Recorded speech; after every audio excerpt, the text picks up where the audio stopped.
নমস্কার, আপনারা দেখছেন নিউজ নাও। আমি রয়েছে সংযুক্তা। চোখ রাখবো এই মুহূর্তের সংবাদে। স্বাস্থ্য পেশাদারদের জাপানে কর্মসংস্থানের লক্ষ্যে মৌ স্বাক্ষর করতে চলেছে ত্রিপুরা উপজাতি স্বশাসিত জেলা পরিষদ। ইতিমধ্যে এই নিয়ে এক প্রস্তাব বৈঠক সেরেছে এডিসি প্রশাসন।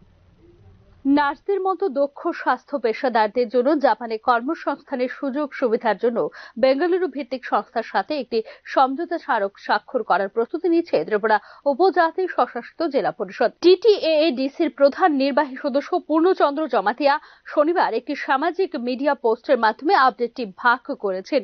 উল্লেখ করেছেন যে স্বাস্থ্য দপ্তরের কার্যালয়ে মেমোরেন্ডাম অফ আন্ডারস্ট্যান্ডিং বা মৌ স্বাক্ষরের জন্য একটি প্রস্তুতিমূলক সভা অনুষ্ঠিত হয়েছে বলে জানিয়েছেন ত্রিপুরা উপজাতি স্বশাসিত জেলা পরিষদের মুখ্য কার্যনির্বাহী পূর্ণচন্দ্র জমাতিয়া। বেঙ্গালুরুর নাভিস HR থেকে প্রতিনিধি অজয় কুমার সাহানি এবং কানাকো সিমিজোর সাথে একটি ফলপ্রসূ আলোচনা হয়েছে বলে জানিয়েছেন জেলা পরিষদের মুখ্য কার্যনির্বাহী পূর্ণচন্দ্র জমাতিয়া। ত্রিপুরার যুবকদের, বিশেষ করে তেপ্রাসা সম্প্রদায়ের ব্যক্তিদের জন্য আন্তর্জাতিক পর্যায়ে চাকরির সুযোগ তৈরি করা এই উদ্যোগের প্রাথমিক উদ্দেশ্য বলে জানিয়েছে ত্রিপুরা উপজাতি স্বশাসিত জেলা পরিষদ কর্তৃপক্ষ। জাপানের নার্স এবং অন্যান্য প্রযুক্তির ক্ষেত্রে দক্ষ পেশাদারদের জন্য বিশেষ প্রশিক্ষণ এবং কর্মসংস্থান সুবিধা প্রদান করাও এই পরিকল্পনার অন্যতম উদ্দেশ্য বলে জানিয়েছে এডিসি কর্তৃপক্ষ। ত্রিপুরার যুবকদের বৈশ্বিক চাকরির বাজারে, বিশেষ করে জাপানে প্রবেশাধিকার প্রদানের মাধ্যমে তাদের ক্ষমতায়নে গুরুত্বপূর্ণ ভূমিকা পালন করবে বলে দাবি করেছে ত্রিপুরা উপজাতি স্বশাসিত জেলা পরিষদ। ব্যুরো রিপোর্ট, নিউজ নাও। বৈদেশিক সহায়তার ক্ষেত্রে বড় ধরনের প্রতিবন্ধকতার সম্মুখীন বাংলাদেশকে সব ধরনের সাহায্য বন্ধের সিদ্ধান্ত নিল মার্কিন যুক্তরাষ্ট্র। ভারতের সঙ্গে সংঘাতের আবহে বড় ধাক্কা বাংলাদেশকে সব রকম সাহায্য বন্ধের সিদ্ধান্ত জানালো দ্বিতীয় ট্রাম্প প্রশাসন। মোহাম্মদ ইউনূসের নেতৃত্বে গঠিত বাংলাদেশের অন্তর্বর্তী সরকারকে সব সাহায্য বন্ধ করার কথা জানিয়ে দিয়েছে আমেরিকার এজেন্সি ফর ইন্টারন্যাশনাল ডেভেলপমেন্ট। এর আগে শুক্রবার কাজ বন্ধ করার নির্দেশ দিয়েছিল স্টেট ডিপার্টমেন্ট। তাতে বাংলাদেশ সহ বিশ্বের অন্য দেশগুলিকে অর্থ থেকে শুরু করে সব ধরনের সাহায্য করা তৎক্ষণাৎ বন্ধের নির্দেশ দেওয়া হয়েছিল। শুধুমাত্র ইসরায়েল ও মিশর এই তালিকার বাইরে। তাদের সাহায্য করা চালিয়ে যাবেন প্রেসিডেন্ট ট্রাম্প। প্রেসিডেন্ট ডোনাল্ড ট্রাম্পের সাম্প্রতিক এক্সিকিউটিভ অর্ডার অনুযায়ী বাংলাদেশের সব প্রজেক্টের কাজকর্ম বন্ধ করতে হবে। USAID বা বাংলাদেশে নিয়ে চুক্তির অধীনে যেখানে যে কাজই হোক না কেন তা কোনো সমবায় চুক্তি বা সাহায্য বা যন্ত্রপাতি গ্রহণ সব বন্ধ করতে হবে, চিঠিতে অংশীদারদের জানিয়েছে USAID। এদিকে secretary of state Marco Rubio অন্য দেশগুলিকে সাহায্য করা সংক্রান্ত একটি বিল স্বাক্ষর করেছেন। তিনি জানিয়েছেন আমেরিকা বিশ্বের অন্যান্য দেশগুলিকে যে সাহায্য করে সেই বিষয়ে 85 দিন ধরে একটি সর্বাত্মক পর্যালোচনা হবে। এরপর সেই রিপোর্ট সেক্রেটারি অফ স্টেট এর কার্যালয়ে জমা পড়লে তা খতিয়ে দেখা হবে। পরে প্রেসিডেন্ট ডোনাল্ড ট্রাম্প তা দেখে আবারও বিবেচনা করে নেবেন চূড়ান্ত সিদ্ধান্ত। বাংলাদেশের বর্তমান অর্থনৈতিক পরিস্থিতিতে আমেরিকার প্রেসিডেন্টের এই নির্দেশ বড় ধাক্কা বলেই মনে করছে আন্তর্জাতিক বিশেষজ্ঞ মহল। এছাড়া আচমকা বিদেশি সাহায্য বন্ধের ফলে আমেরিকা ভর্তুকি পাওয়া স্বেচ্ছাসেবী সংস্থাগুলি বাংলাদেশে চলতি প্রজেক্টগুলি নিয়ে প্রবল সমস্যার সম্মুখীন হবে বলে মনে করছেন তথ্যবিজ্ঞ মহল। উল্লেখ করা যেতে পারে 20 জানুয়ারি আমেরিকার 47তম প্রেসিডেন্ট হিসেবে দ্বিতীয়বার শপথ নিয়েছেন ডোনাল্ড ট্রাম্প।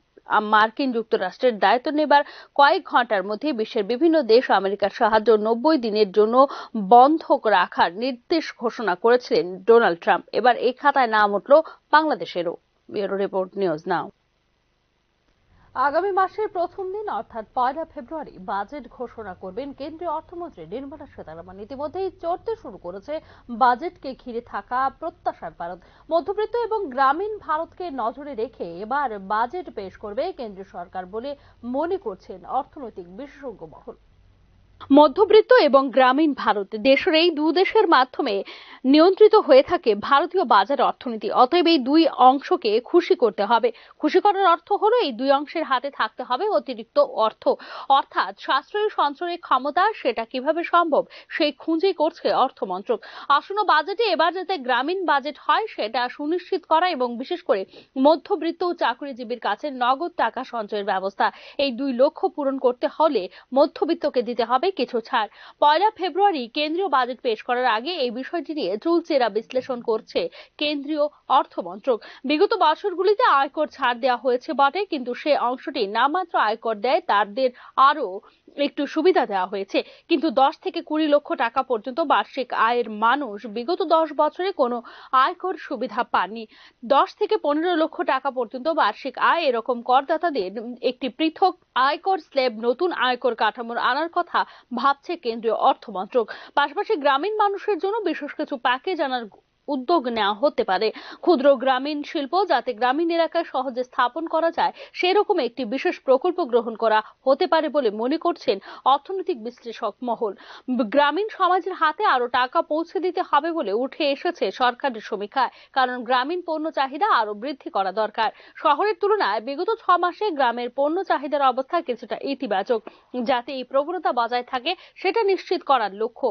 উৎপাদন সেক্টরের বৃদ্ধির হার সর্বনিম্ন। এই অবস্থায় একমাত্র উপায় গ্রাম ও শহরের পণ্য চাহিদা বৃদ্ধি, কিন্তু শহরের কর্মসংস্থান ইতিবাচকভাবে বাড়ছে না এবং তার থেকে উদ্বেগজনক একটি প্রবণতা হলো যারা চাকরি করছে তাদের বেতন বৃদ্ধির হার অত্যন্ত নগণ্য, অথচ মূল্য বৃদ্ধির হার কমছে না।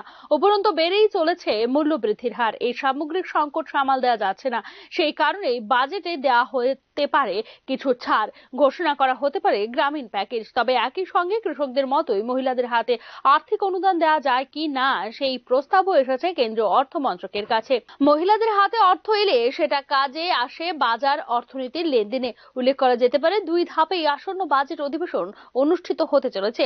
প্রথম ধাপটি চলবে 31শে জানুয়ারি থেকে 13 ফেব্রুয়ারি। এই পর্যায়ে রাষ্ট্রপতির ভাষণে ধন্যবাদ জ্ঞাপন করে বক্তব্য পেশ করবেন প্রধানমন্ত্রী Narendra Modi.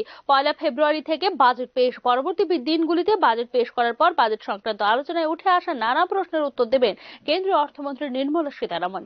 Bureau report, news নাও।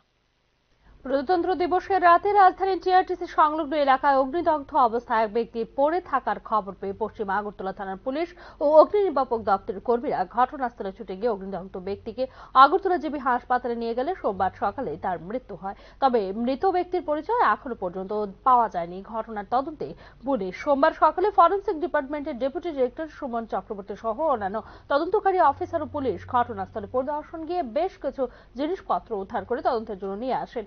শহরের বুকে এ ধরনের অগ্নিদগ্ধ ব্যক্তি উদ্ধারের ঘটনায় তীব্র চাঞ্চল্য বিরাজ করছে। ঘটনা সম্পর্কে বিস্তারিত সংবাদ মাধ্যমকে জানিয়েছেন পশ্চিম আগরতলা থানার ওসি পরিতোষ দাস। গতকাল রাতে আমাদের কাছে একটা ইনফরমেশন আসে যে কৃষ্ণনগর টিআরটিসির পাশে বিউসির কাছে একটা লোক অগ্নিদগ্ধ অবস্থায় মারা গেছে এবং অগ্নিদগ্ধ অবস্থায় পাওয়া গেছে। সঙ্গে সঙ্গে ফায়ার সার্ভিস এবং পুলিশ ঘটনাস্থলে যায়। যাওয়ার পর তাকে জিবিতে শিফট করা হয়, এজেন্সিয়ান জিবিপি হসপিটালে শিফট করা হয় এবং আজকে আমরা ফরেনসিক টিম সহ আমাদের পুলিশ টিম আমরা ঘটনাস্থল ভিজিট করি এবং ঘটনাস্থল থেকে কিছু জিনিস আমরা সিজ করে নিয়ে এসেছি আমাদের ইনভেস্টিগেশন। হাপানি Agartala international fair and exhibition সেন্টারে আগামী 29শে জানুয়ারি থেকে 12 ফেব্রুয়ারি পর্যন্ত আয়োজিত শিল্প ও বাণিজ্য মেলায় বিভিন্ন আকর্ষণীয় কর্মসূচি